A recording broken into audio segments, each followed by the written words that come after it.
You know, when we think about digital data, we picture these perfect, clean ones and zeros. But the second that data leaves your computer, it stops being some abstract idea and becomes a physical thing, a really fragile electrical signal. So, in this explainer, we're going to pull back the curtain on the unspoken language that lets these signals survive their trip through the messy, physical world of copper wires. It's a language built for pure electrical survival. I mean, really think about that for a second. Your email could be traveling through miles and miles of cable. How on earth does a receiver on the other end, picking up this faint, noisy pulse of electricity, know exactly what you sent? How does it tell a 1 from a 0? And, maybe even more important, how does it know where one bit stops and the next one starts? And right there, that's the heart of the problem. A simple electrical pulse gets weaker and noisier over distance. But the even bigger challenge? It's timing. Okay, picture this. You send a long string of ones, say 100 of them in a row.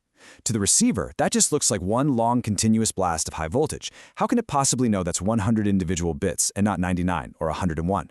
It's like trying to count drum beats when the drummer just holds one long continuous note. The receiver's internal clock starts to drift, and poof, your data is toast. So, to make any of this work, engineers had to invent a whole new language, a set of rules designed not for computers, but for the messy physics of the wire itself. And that set of rules, it has a name, line coding. You can think of it as the essential translator between the perfect digital world of binary and the chaotic analog world of raw electricity. It's how we turn a simple string of ones and zeros into a tough, robust waveform that can actually survive the journey. So, what makes a good line code? Well, you've got to check a few boxes. First, it absolutely must have timing information baked in, so the receiver's clock stays perfectly in sync. It needs to be power efficient, not wasting a bunch of energy just heating up the wire with a constant DC current.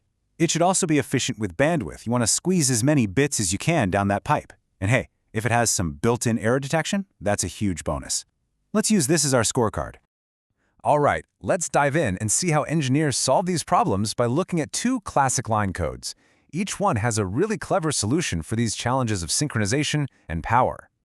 So first up, let's talk about the most obvious way you'd think to do this, a method called polar NRZ. It's super simple. A 1 is a positive voltage, and a 0 is a negative or zero voltage. Makes sense, right? But it has that fatal flaw we talked about. A long string of identical bits, like 1, 1, 1, 1, 1, 1, 1, just creates a flat line. There are no changes, no pulses, so the receiver has nothing to lock onto to keep its clock synchronized. It gets lost really fast, and the message just turns into garbage.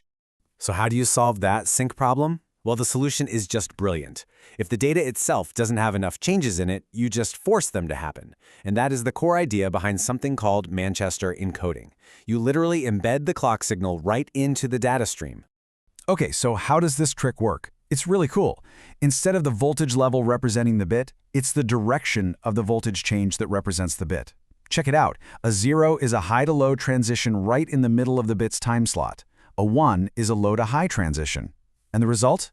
Every single bit, doesn't matter if it's a 1 or a 0, now has a guaranteed predictable transition right in the middle. The receiver can lock onto that transition like a metronome, keeping perfect time no matter what. And this wasn't just some clever idea on a whiteboard.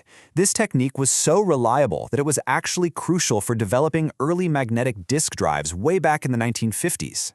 The read heads could only detect changes in magnetism, so guaranteeing at least one change per bit was an absolute game changer. All right, so timing is solved. Awesome.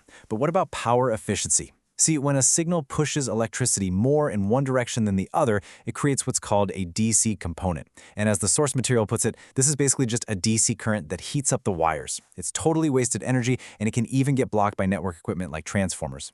So what's the fix? Well, another super elegant solution came along called bipolar alternate mark inversion, or just AMI. And instead of forcing transitions for timing, this code forces the entire signal to balance itself out electrically. Here's the trick. With AMI, a 0 is just 0 volts. Simple. But for the ones, this is where it gets clever. The first one you send is a positive pulse, but the next one you send is a negative pulse, and the one after that, back to positive. The ones, which they call marks, alternate their polarity. And that right there is the whole genius of it. Over time, all the positive and negative pulses cancel each other out, and the average voltage drops to 0. No more DC component. Problem solved. Okay, so this isn't just stuff you'd find in a textbook. These codes are actually running the digital world all around us. So let's take a look at where you can find them in the tech you use every single day. You remember that super reliable Manchester code we just talked about? The one that bakes the clock right into the signal? Yep, that's the language spoken by the Ethernet cables connecting most of the world's offices and homes. Its rock-solid synchronization is just perfect for that job. But, that's not the only way to solve the sync problem. Other systems do it differently.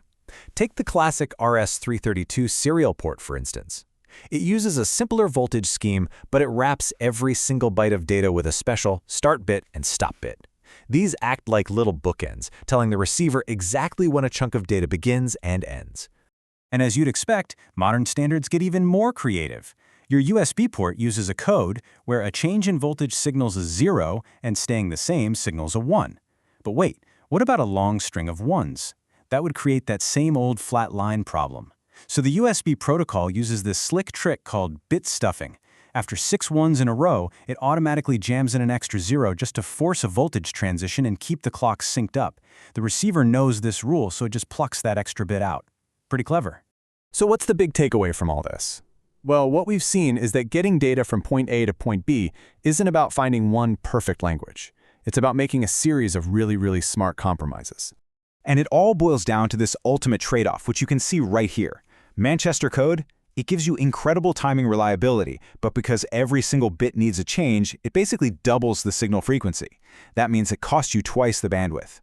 Bipolar AMI, on the other hand, is way more bandwidth efficient and has 0 DC component, but it has to use other tricks to handle long strings of zeros to stay in sync.